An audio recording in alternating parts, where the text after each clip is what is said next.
हरे कृष्णा। नमो ओम विष्णुपादाय कृष्णपृष्ठाय भूतले श्रीमते भक्ति वेदांत स्वामिनिति नामिने। हरे कृष्ण कृष्ण कृष्ण हरे हरे, हरे राम राम राम हरे हरे। आचार्य महात्मा गांधी जी की जय। नमो ब्रह्मण्य देवाय गोब्राह्मण हिताय च जगद्विताय कृष्णाय गोविंदाय नमो नमः। भगवद गीता 2020 में आपका स्वागत है। आज हम चर्चा करेंगे दूसरे अध्याय का 69वां श्लोक 2.69। इसकी चर्चा प्रारंभ करने के पहले हमने कल जो एक दिन पहले जो चर्चा की थी उसका पुनर्कथन कर लेते हैं। कल हमारा श्लोक था दूसरे अध्याय का 68वां श्लोक। तस्मादस्य महाबाहो निगृहीतानि सर्वशः इंद्रियाणि इंद्रियार्थेभ्यः तस्य प्रज्ञा प्रतिष्ठिताः। हिंदी अनुवाद गीता यथारूप श्रील प्रभुपाद। अतः हे महाबाहु, जिस पुरुष की इंद्रियां अपने अपने विषयों से सब प्रकार से विरत होकर उसके वश में है, उसी की बुद्धि निस्संदेह स्थिर है। पहली पंक्ति, तस्मादस्य महाबाहो निगृहीतानि सर्वशः। भगवान ने दूसरे अध्याय के 55वें श्लोक से लेकर के दूसरे अध्याय के 67वें श्लोक तक स्थित प्रज्ञ के विषय में काफी ज्ञान उपदेश दिया। वो समाप्त नहीं हुआ है, परंतु भगवान ने यहाँ पर एक, जिसे कहते हैं अंतिम निर्णय बता दिया, ज्ञान बता दिया, उपदेश बता दिया। क्या बता दिया है भगवान ने? तस्मादस्य, इसलिए। तस्माद शब्द का अर्थ है इसलिए। किस लिए? भगवान ने जो कुछ भी दूसरे अध्याय के 55 से लेकर के 67 श्लोक में कहा, उन सब कारणों के कारण भगवान कहते हैं कि जिसने मनुष्य ने हर प्रकार से अच्छी तरह से इंद्रियों के विषयों से नियंत्रित कर लिया है, हटा लिया है, उसी की बुद्धि स्थिर है। तो हम सामान्य मनुष्य, हम लोगों की बुद्धि स्थिर नहीं होती है। भोग, ऐश्वर्य, सुख, आनंद और मनोरंजन इसी में डूबी हुई रहती है। इन्हीं को पाने के लिए हम अनेकों प्रयास, चेष्टाएं, वस्तुएं और परिस्थितियों के लिए आकर्षित होते रहते हैं। परंतु जो स्थितप्रज्ञ होता है, जो दृढ़ निश्चयी होता है, उसकी बुद्धि व्यवसायत्मिका होती है, और व्यवसायत्मिका बुद्धि होने के कारण ही वह स्थितप्रज्ञता को प्राप्त कर पाता है। वह कर्मयोग तथा बुद्धि योग को में स्थिर रह पाता है। और यदि हमें ऐसी बुद्धि प्राप्त करनी है तो हमें इंद्रियों के विषयों से इंद्रियों को हटाना होगा, उन्हें वहां से हटा करके उन्हें नियंत्रित करना होगा, और उन्हें नियंत्रित करके कर्मयोग या बुद्धि योग या भक्ति योग इन मार्ग में लगा करके उन्हें सदैव उन्हीं में लगाए रखना रहेगा, नियोजित रखना पड़ेगा। तभी जाकर के हम सदा निश्चिंत हो सकते हैं। नहीं तो ये इंद्रियां इतनी प्रमादहीन बलवान है कि ये हमारी बुद्धि को हर लेंगे, मन को हर लेंगे।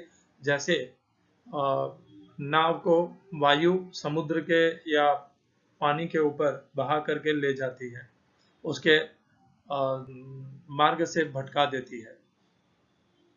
ये था भगवान का अंतिम निर्णय कि कोई मनुष्य सोचे कि मैं कुंडलिनी शक्ति जागृत करूंगा, मैं बहुत ध्यान करूंगा, बहुत तरह के योगासन करूंगा, हाथ पैर मरोड़ूंगा, उससे मेरी बुद्धि स्थिर हो जाएगी। ये सब संभव नहीं है। यहाँ पर भगवान ने स्पष्ट निर्देश दिया है, कुंडलिनी शक्ति जागृत करने से नहीं होगा। उसका साधन एकमात्र वही साधन है। कौन सा? कि इंद्रियों को इंद्रियों के विषयों से हटाना पड़ेगा। इंद्रियां और इंद्रियों के विषय के बीच मध्य में जो राग और द्वेष है, उनसे मुक्त होना पड़ेगा। जब मुक्त होकर के इंद्रियां स्वतंत्र हो जाएंगी, तब उन इंद्रियों को, और उन्हें मुक्त करने के लिए भी उन इंद्रियों को विषयों से हटा करके भगवान की भक्ति सेवा, भगवान के भक्तों की भक्ति सेवा तथा भगवान के अंश रूप प्राणियों की भक्ति सेवा में लगाना होगा। भले माध्यम कर्मयोग हो, भक्ति योग हो, इंद्रियों को उनमें नियोजित करना होगा। यही एकमात्र साधन है। कुंडलिनी व्यर्थ है। आप कितना ही प्रयास कर लीजिए, कुंडलिनी शक्ति जागृत करने का कुछ नहीं होगा। आप साधना में, पानी में जाकर के भी आप साधना कर लीजिए, परंतु वो सब करने के पश्चात भी यदि आप अपनी इंद्रियों के विषयों से हटा नहीं पाएंगे, नियंत्रित नहीं कर पाएंगे, तब तक बुद्धि स्थिर नहीं हो पाएगी। एकमात्र साधन है बुद्धि को स्थिर करने का, इंद्रियों के विषयों से मुक्त करना होगा, हटाना होगा। इसको दृढ़ बैठा लीजिएगा। यदि कोई आपको भटकाने का प्रयास करे कि तुम साधना करो, तुमको गुलाबी, नीला, पीला, सफेद प्रकाश दिखेगा, तो ये सब व्यर्थ है। उस प्रकाश को दिखने से कुछ नहीं होने वाला है। उस प्रकाश को दिखने से कोई बुद्धि जागृत नहीं होने वाली है, कोई प्रज्ञा जागृत नहीं होने वाली है। बुद्धि को नियंत्रण कीजिए। बुद्धिर बुद्धिमताम अस्मि। भगवान कहते हैं बुद्धिवानों में मैं ही बुद्धि हूँ। और बुद्धि वही सक्षम है जो हमें स्पष्ट बता सके कि कौन सा किसमें हमें अपने आप को नियोजित करना है, कहाँ से हमें अपने आप को हटाना है, किस कार्य में अपने आप को लगाना है, किस कार्य से अपने आप को छुड़वाना है, क्या भय है और किस प्रकार अभय होकर के जीना है, किस कार्य करने से हम बंध जाएंगे तथा किस कार्य करने से हम मुक्त हो जाएंगे। जब तक बुद्धि यह सही सही निर्णय नहीं ले सकती, तब तक वह सात्विकी नहीं कहलाएगी और वह हमारे प्रयोजन की भी नहीं है। इसलिए सबसे पहले बुद्धि को तीव्र कीजिए। बुद्धि को तीव्र करने का मार्ग है भगवान की भक्ति, भगवान के गीता का शास्त्र का अध्ययन, भगवत गीता 2020 का नित्य सेवन, अध्ययन, उसका अपने जीवन में, आचरण में उसका अनुसरण, यही साधन है। और कोई भी साधन सब व्यर्थ है, वो सब दिखावा है, छल है, कपट है। आपका जीवन व्यर्थ हो जाएगा, आपके प्रयास और चेष्टाएं व्यर्थ हो जाएंगी, मिलेगा कुछ नहीं, शून्य रह जाएंगे। जैसे एक व्यापारी है, एक व्यापारी व्यापार करने निकलता है, एक छलिया आता है, उस व्यापारी को जालसाजी दे करके उस व्यापारी से कुछ धन हड़प करके ले जाता है, तो व्यापारी ये नहीं कह सकता कि मुझे लाभ हो गया या मुझे लाभ होने का अधिकार है। अधिकार ही नहीं है, क्योंकि व्यापारी ने सतर्कता रह करके सावधानी पूर्वक अपना व्यापार किया ही नहीं। यदि वह सतर्कता और सावधानी पूर्वक अपना व्यापार करता, तो वो छलिए के जाल में कभी फंसता ही नहीं। इसीलिए जिस प्रकार उस व्यापारी को अधिकार नहीं है अपने लाभ का, उसी प्रकार जो मनुष्य साधना में किसी भी कपटी, छलिए और ढोंगी गुरु के द्वारा भ्रमित हो जाए, आकर्षित हो जाए और अपने मार्ग को छोड़ दे, गीता के योग शास्त्र को छोड़ दे, व्यर्थ के शास्त्रों में अपना जीवन बर्बाद कर दे, कितना भी वो कर ले, वो सारा सब व्यर्थ हो जाएगा, उसे कुछ नहीं मिलेगा, उसका अधिकार शून्य रह जाएगा सारा जीवन साधना में लगाने के पश्चात भी। क्योंकि जो सही मार्ग है वो अपनाना है। सही मार्ग है गीता शास्त्र का अध्ययन। एकम शास्त्रम देवकी पुत्र गीतम, एको देवो देवकी पुत्र एव, एको मंत्रस्तस्य नामानि यानि, कर्माप्येकम तस्य देवस्य सेवा। बाकी के सब मार्ग व्यर्थ हैं। गीता को अपनाइए, भगवत गीता को अपनाइए, भगवान श्री कृष्ण को पूर्ण पुरुषोत्तम योगेश्वर समझिए कि योग को कोई जानता है, योग का कोई ज्ञान दे सकता है, योग का कोई ईश्वर है, तो वो योगेश्वर भगवान श्री कृष्ण है। और एक ही मात्र साधन है उनके नाम का महामंत्र, और चौथा उनकी कर्मों के द्वारा, अपने कर्मों द्वारा उनकी सेवा करना, यही एक साधन है। ये चार साधन है, ये चार स्तंभ है जिनके ऊपर आप प्रगति कर सकते हैं। आ जाइए इस श्लोक की चर्चा को यहीं पे रोकते हैं। दूसरे अध्याय का 69वां श्लोक बहुत महत्वपूर्ण श्लोक है। ये श्लोक से हमें बहुत कुछ सीखने को मिलेगा। या निशा सर्वभूतानां तस्यां जागृति संयमी, यस्यां जागृति भूतानि सा निशा पश्यतो मुनेः। हिंदी अनुवाद गीता यथारूप श्रील प्रभुपाद। जो सब जीवों के लिए रात्रि है, वह आत्म संयमी के जागने का समय है, और जो समस्त जीवों के जागने का समय है, वह आत्मनिरीक्षक मुनि के लिए रात्रि है। English translation Gita as it is Swami Prabhupada. What is night for all beings is the time of awakening for the self-control, and the time of awakening for all beings is night for the introspective sage. इस श्लोक में प्रयोग किए गए संस्कृत शब्दों का अर्थ है या, जो, निशा, रात्रि है, सर्वभूतानाम, सर्व समस्त भूतानाम जीवों की, तस्याम उसी में, उसमें, जागृति जागता रहता है, संयमी आत्म संयमी व्यक्ति जो स्थितप्रज्ञ व्यक्ति है, जिसकी प्रज्ञा स्थिर है, यस्याम जिसमें, जागृति जागते हैं, भूतानि सभी प्राणी, सा वह, निशा रात्रि, पश्यतः आत्मनिरीक्षण करने वाले स्थितप्रज्ञ मुनि के, मुनि के लिए, वह रात्रि के समान है। इस श्लोक का तात्पर्य गीता यथारूप से दूसरे अध्याय का 69वां श्लोक।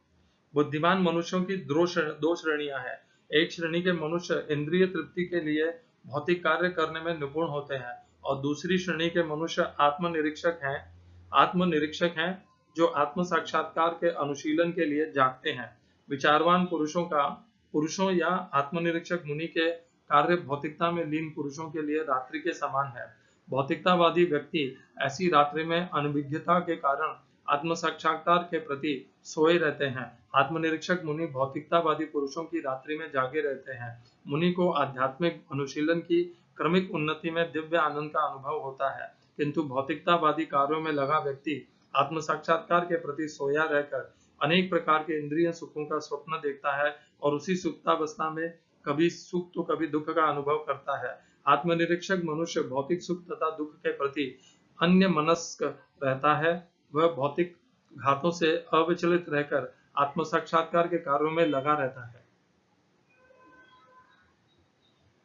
ओम अज्ञानतिमिरन्धस्य ज्ञानाञ्जनशलाकया चक्षुरुन्मीलितं येन तस्मै श्री गुरुवे नमः। एकं शास्त्रं देवकीपुत्र गीतम् एको देवो देवकीपुत्र एव एको मंत्रस्तस्य नामानि यानि कर्मापेकं तस्य देवस्य सेवा। हरे कृष्णा। तो इस श्लोक में भगवान बता रहे हैं दो प्रकार के मनुष्यों की यहाँ पर भगवान ने तुलना की है। पहले है साधारण मनुष्य सर्वभूतानाम। इसमें सारे प्रकार के जीव आ गए। सारे प्रकार के जीव क्या करते हैं? जन्म लेते हैं, भरण पोषण करते हैं, मैथुन करते हैं, बच्चे पैदा करते हैं, स्वयं का संरक्षण करते हैं और मृत्यु को प्राप्त होते हैं। ये चक्र उनका चलता जाता है, भले किसी भी जाति के जीव हो। तो या निशा सर्वभूतानाम, जो सब जीवों के लिए रात्रि के समान है, उसमें तस्याम जागृति संयमी, उसमें स्थितप्रज्ञ पुरुष जागता है। यस्याम जागृति भूतानि, जिसमें सारे जो सर्वभूत हैं, जीव हैं, वो जिसमें जागते हैं, उसमें जो स्थितप्रज्ञ मुनि है वो उसे रात्रि के समान समझता है। तो ये है इसका श्लोक का अर्थ, परंतु इसका जो भाव है वो अत्यंत विस्तृत है। हमने बारंबार कहा था कि जब अर्जुन, ये प्रसंग चल रहा है, अर्जुन भगवान से पूछते हैं स्थितप्रज्ञ जो है वो क्या, कैसे बोलता है, क्या उसकी बोलचाल है, कैसे बैठता है, क्या उसका आचरण है। उसके पश्चात भगवान उसे केवल स्थितप्रज्ञ का ही आचरण नहीं बताते, भगवान उसे दोनों प्रकार का आचरण बताते हैं। हमने बहुत बार चर्चा में लिया है, दूसरे अध्याय के 55 श्लोक से भगवान ज्ञान उपदेश देना प्रारंभ करते हैं स्थितप्रज्ञ के विषय में। स्थितप्रज्ञ के विषय में दूसरे अध्याय के 55 से लेकर के 59 श्लोक तक भगवान बताते हैं स्थितप्रज्ञ के विषय में। उसके बाद पुनः 60 तथा 61 इसमें भगवान बताते हैं साधक के विषय में, जो बुद्धिमान है, जिसने ये जान लिया है कि उसे स्थितप्रज्ञता प्राप्त करनी है और साधना में लगा हुआ है, परंतु वो बुद्धिमान होने के पश्चात भी गिर जाता है, क्योंकि वह भगवान के आश्रित होकर के, परायण होकर के अपने इस साधना में नहीं लगता है, अपनी प्रज्ञा को स्थिर करने में नहीं लगता है, इसीलिए वह हार जाता है। फिर दूसरे अध्याय के 62-63 श्लोक में भगवान बताते हैं कि किस प्रकार जो साधारण मनुष्य, हमने दो प्रकार की श्रेणी के मनुष्यों की चर्चा की थी। साधारण मनुष्य किस प्रकार वो विषयों को देखते हैं, उनमें उनकी दिलचस्पी बढ़ती है, दिलचस्पी से आसक्ति, आसक्ति से कामना है, कामना से सम्मोह, सम्मोह से स्मृति भ्रम, फिर बुद्धिनाश और कामना के बाद में क्रोध, क्रोध, सम्मोह, स्मृति भ्रम और फिर बुद्धिनाश, और उसका पूर्णतया पतन हो जाता है। वो पूरा बताते हैं भगवान। उसके बाद भगवान पुनः स्थितप्रज्ञ के विषय में बताने लग जाते हैं कि स्थितप्रज्ञ में ये सब दोष नहीं होता, वो अपनी इंद्रियों को विषयों से हटाए रखता है, इसीलिए वो भगवान की विशेष कृपा प्राप्त करता है। तो आप देखेंगे भगवान थोड़े श्लोक स्थितप्रज्ञ के विषय में बोलते हैं और थोड़े श्लोक साधारण मनुष्य के विषय में बोलते हैं। तो 62 और 63 साधारण मनुष्य के विषय में थे, फिर 64 और 65 भगवान पुनः स्थितप्रज्ञ के विषय में बोलते हैं, फिर 66 और 64 और 65, हाँ 66, 67, 66, 67 और 68 भगवान पुनः साधारण मनुष्य के लिए बोलते हैं। इसमें से 68 स्थितप्रज्ञ के लिए वे स्थितप्रज्ञ के आचरण का वर्णन है, तो हम ये भी कह सकते हैं 66 67 पुनः साधारण मनुष्यों के लिए बोलते हैं।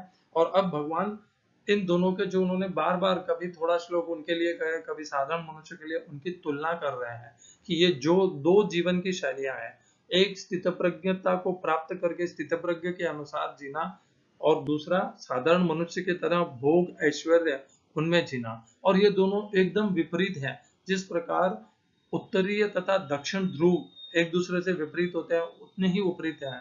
कैसे? तो हम इसका उदाहरण लेते हैं, या निशा सर्वभूतानां।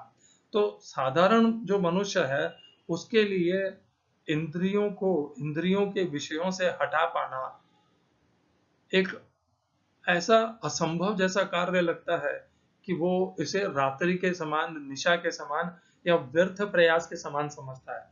परंतु जो स्थितप्रज्ञता को प्राप्त है और जो उसका मार्ग का साधक है, वो परास्त नहीं होता। वो उसी में जागता है, वो स्थितप्रज्ञता में जागता है, वो सदैव स्थितप्रज्ञ रहता है और वो संयमित रहता है। वो अपनी इंद्रियों के विषयों से हटा पाता है। इसीलिए जो साधारण मनुष्य के लिए रात्रि के समान असंभव है, वो ही स्थितप्रज्ञ के लिए संभव है, और वह उसी प्रकार जीता है। दूसरी पंक्ति में भगवान कहते हैं इसके विपरीत कि जो साधारण मनुष्य के लिए बहुत आकर्षक हैं, जैसे भोग, ऐश्वर्य, सुख, मनोरंजन के साधन, गाड़ी, मकान, अच्छी सुंदर स्त्री, इस प्रकार पति पत्नी, इस प्रकार भोग, ऐश्वर्य तथा आसक्तियों के जो विभिन्न साधन है, इसमें सारे मनुष्य अपना समस्त जीवन उसी में व्यापन कर देते हैं, व्यर्थ गंवा देते हैं। परंतु ये स्थितप्रज्ञ के लिए ये व्यर्थ लगते हैं उसे। ये सब उसे व्यर्थ अर्थात ये उसे आसक्ति में बांधते नहीं है, वह इनसे परे रहता है, इनके बीच में भी रहता है। ऐसा नहीं है कि स्थितप्रज्ञ समाज और परिवार को छोड़ करके जंगल में चला जाता है, उसे स्थितप्रज्ञ नहीं कहते। स्थितप्रज्ञ वो है जो इन सब के बीच में भी रह करके इनसे प्रभावित नहीं होता। क्या कहा था भगवान ने कहा था, राग द्वेष वियुक्तस्तु विषयानेन्द्रियश्चरन्। राग और द्वेष से अच्छी तरह से मुक्त होकर के विषयों के और इंद्रियों के बीच में जो विचरण करता है, आत्मवश्य विधेय आत्मा प्रसादम अधिगच्छते। जिसने अपने मन को नियंत्रित कर लिया, वही भगवान की विशेष कृपा को प्राप्त करता है। तो मुनि छोड़ करके संन्यास लेकर के जंगल में नहीं जाता है। यहाँ पर जो संन्यास लेकर के जंगल में जाकर के तप करते हैं, उनके लिए भी एक भगवान स्पष्ट निर्देश और उपदेश देते हैं कि जंगल में जाना इसका हल नहीं है, ना वो इसका कोई पर्याय है। विषयों और इंद्रियों के मध्य में रह करके उनको नियंत्रित करना, ये इनका हल है। क्योंकि इस प्रकार जब हम आचरण करेंगे, तभी हम समाज के लिए एक उत्कृष्ट उदाहरण स्थापित कर पाएंगे कि ये संभव है। जो साधारण मनुष्य के लिए रात्रि के जैसे लगते हैं, असंभव लगते हैं, उन्हें एक संयमी स्थितप्रज्ञ मनुष्य उन्हें प्राप्त करके स्थापित करता है कि ये संभव है। और ये हर मनुष्य का लक्ष्य होना चाहिए। हर मनुष्य को अपनी आत्मशक्ति, आत्मबल को नियंत्रित करके इस लक्ष्य को प्राप्त करना है, हासिल करना है, जीतना है। और भी बहुत से इसके हम भाव ले सकते हैं। तो जैसे साधारण मनुष्य है, वो सदैव अपना सारा जीवन संपत्ति, जमीन, इनको एकत्रित करने में, संग्रहित करने में, जिसे कहते हैं परिग्रह, वो उसको एकत्रित करके उसके ऊपर स्वयं के लिए इकट्ठा रखने के लिए व्यतीत कर देता है। परंतु जो संयमी स्थितप्रज्ञ व्यक्ति होता है, वह जानता है कि ये संपत्ति, ये जमीन उसके किसी, वो आज इसके साथ है, कल उसके साथ नहीं रहेगी। जैसे ही ये शरीर छूट जाएगा या देह छूट जाएगी, यह संपत्ति उसके साथ नहीं रहेगी, उसके उत्तराधिकारियों के पास चली जाएगी। इसलिए जो स्थितप्रज्ञ संयमी व्यक्ति है, वो जमीन तथा संपत्ति के पीछे अपने आत्मशक्ति, मनोबल को व्यर्थ नहीं जाने देता, न परिग्रह करता है। वो आज में जीता है, आज उसके पास जितना धन है वो उसका श्रेष्ठ उपयोग करता है। हम इस प्रकार का जीवन तो सोच भी नहीं सकते। हमारे में जो सबसे ज्यादा संपत्ति वाले मनुष्य हैं भारतीयों में, हम एक बार मुकेश अंबानी को भी ले लेते हैं।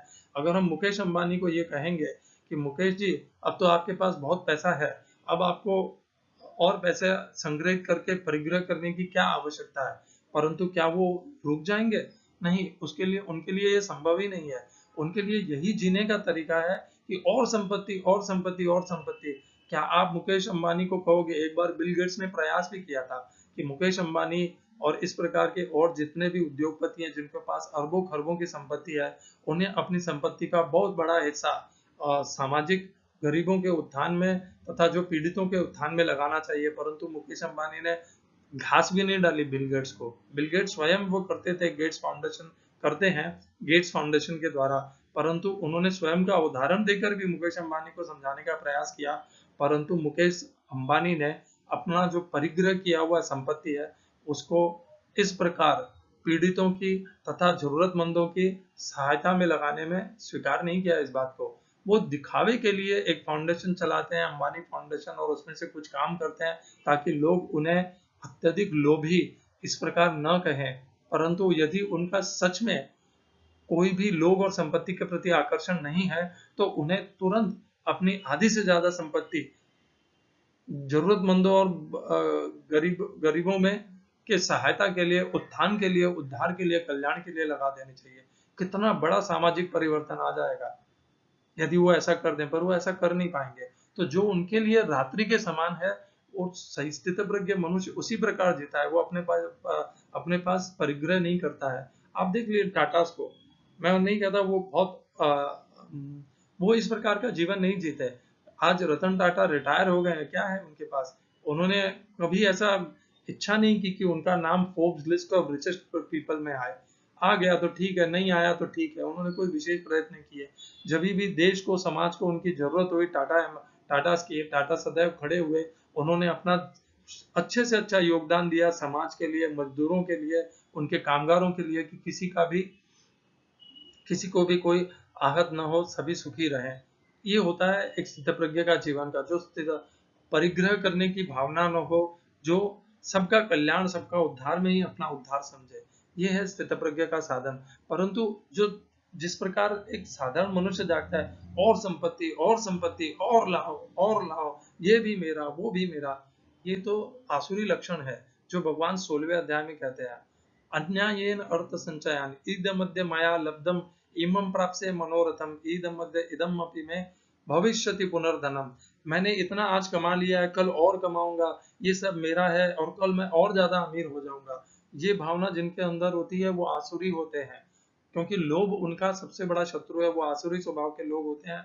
और इसी प्रकार ये जो हमारा साधन है, हम सब भी इसी प्रकार देते हैं। ठीक है, हमारा इतना उग्र भाव नहीं होगा, परंतु हम अपना पूरा जीवन संपत्ति और जमीन को एकत्रित करने में लगा देते हैं। परंतु यदि कोई हमें कह दे कि चलो आज से तुम स्थितप्रज्ञता को प्राप्त करने के लिए अपना आत्मशक्ति, आत्मबल लगाओ, तो हम तुरंत ना कह देंगे। नहीं होगा ये हमसे। ये भी कोई हमारा जीवन है, हमारे लिए ये आवश्यक नहीं है, ये तो सन्यासियों का काम है। तुरंत उसको हम मना कर देंगे कि ये हमारे योग्य जीवन नहीं है, ये हमारे जीवन का लक्ष्य भी नहीं है। हमने तो वो लक्ष्य भी नहीं बनाया कि हमारी बुद्धि स्थिर होनी चाहिए, मन नियंत्रण में होना चाहिए, तथा इंद्रियां विषयों से हटी हुई होनी चाहिए, पूर्ण नियंत्रण में होनी चाहिए। ऐसा हमने कभी लक्ष्य भी नहीं बनाया। जो स्थितप्रज्ञ जिस लक्ष्य के लिए सदैव प्रयत्नशील रहता है और प्राप्त करके उसी में सदैव आनंदित रहता है, हमारा तो लक्ष्य ही कुछ और है। और भोग और ऐश्वर्य और सुख और आनंद और मनोरंजन और भोग, निरंतर यही क्रम चलता रहता है।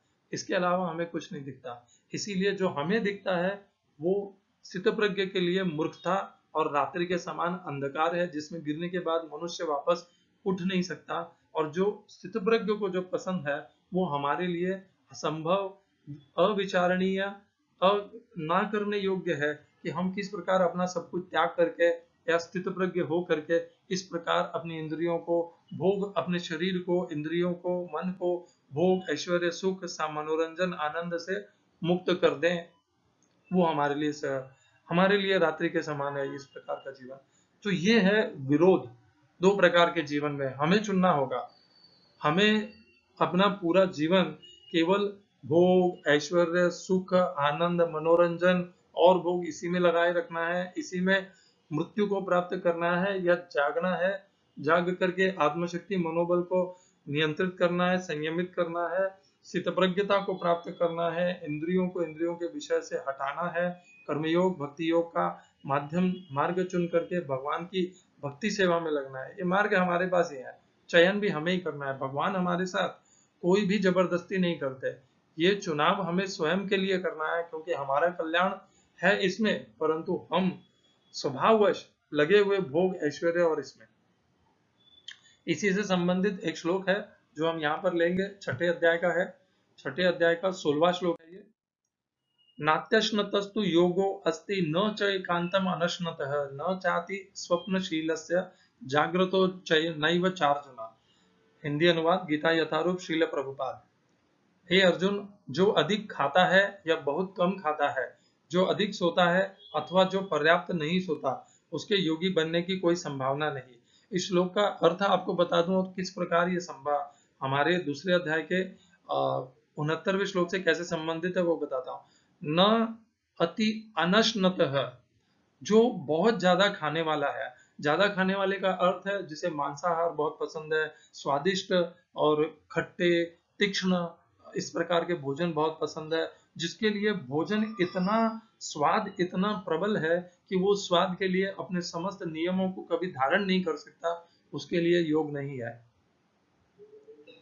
यही कहते हैं भगवान, उसके लिए संभव नहीं है।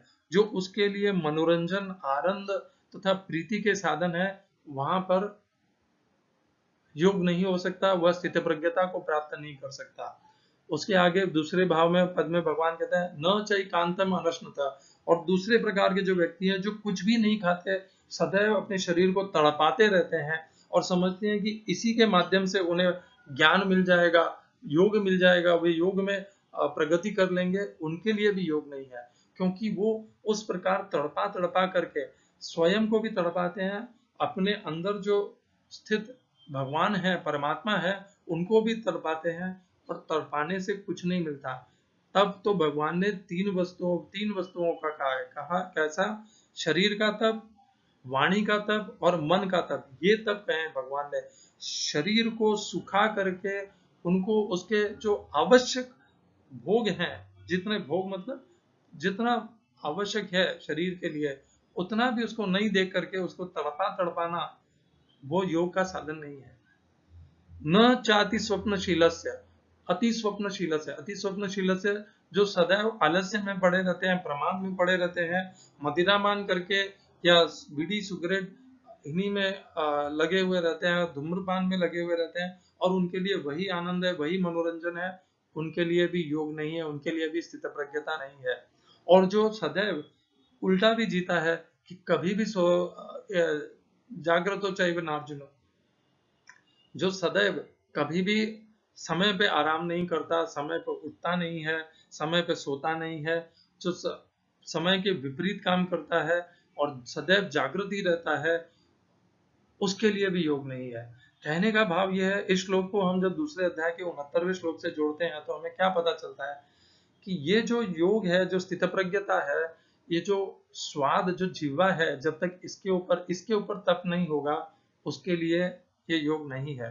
क्योंकि प्रसाद या भोग उसे आकर्षित करेंगे। जब तक भोग ऐश्वर्य से आसक्ति, इंद्रियों को हम हटा नहीं पाएंगे। इंद्रिय कौन सी है? जीवा। और भोग कौन से है? स्वादिष्ट व्यंजन। जब तक हम इंद्रियों के विषयों से हटा नहीं पाएंगे, तब तक हम स्थित प्रज्ञता को प्राप्त नहीं कर पाएंगे। और जो उल्टा जीते हैं, जो आवश्यक भोजन है, आहार है, वो भी नहीं देते हैं शरीर को, और वो भी अत्यंत दुष्ट प्राणी है। वो समझते हैं वो बहुत बड़ा तप कर रहे हैं, उनके ज्यादा मूर्ख कोई तप ही नहीं है। मूर्खता है, भगवान इसको कहते हैं मूर्खता है। वो तप नहीं है, वो मूर्खता है। तप करना है तो जीवा का तप करो। इस प्रकार का अति अति खाना छोड़ दो और अनुद्वेग कर्म वाक्यम छोड़ दो। दूसरे को जो उद्वेग देते हैं इस प्रकार के वाक्य कहना छोड़ दो। सदैव सत्य बोलो, सत्यम प्रिय हितम चयत। ये है वाणी का और जीवा का तप। फिर क्या है भगवान उसी श्लोक में क्या है, इसी को हम दूसरे 69वें श्लोक से जब जोड़ते हैं, न च अति स्वप्नशीलस्य, बहुत से मनुष्य हैं जो सदैव स्वप्न में रहते हैं। मैं आज ये कमाऊंगा, कल और कमाऊंगा, परसों और कमाऊंगा, और बड़ा घर लूंगा, और बड़ी गाड़ी लूंगा, बच्चे को वहां पढ़ने बैठूंगा, अमेरिका भेजूंगा, खुद वहां जाऊंगा, खुद लंदन सेटल होऊंगा, एक फार्म हाउस होगा, एक पुणे के बाहर होगा, एक बैंगलोर में होगा। इस प्रकार जो स्वप्न में ही जीते हैं, परिग्रह में लगे हुए रहते हैं, उनके लिए भी स्थित प्रज्ञता नहीं है।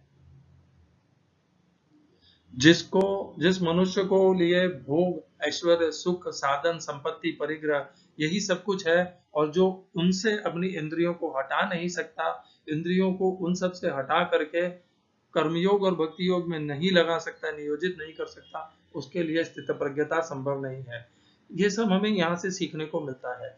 इसीलिए इस छठे अध्याय के 16वें श्लोक को हमने दूसरे अध्याय के 69वें श्लोक से जोड़ा है, क्योंकि जोड़ने से हमें पता चलता है कि केवल जो भगवान ये स्पष्ट कहते हैं कि जो ज्यादा खाता है, ज्यादा सोता है, प्रमाद में अपना जीवन व्यर्थ करता है, मदिरापान करता है, इस प्रकार के व्यर्थ के भोग ऐश्वर्य में लगा हुआ रहता है, या बहुत ज्यादा अति कर देता है, अति तप करता है, शारीरिक तप करता है, अति जागृत रहता है, और जो सही निद्रा लेनी चाहिए उतना भी निद्रा नहीं लेता है, वो दोनों ही व्यर्थ है, उनके लिए स्थित प्रज्ञता नहीं है।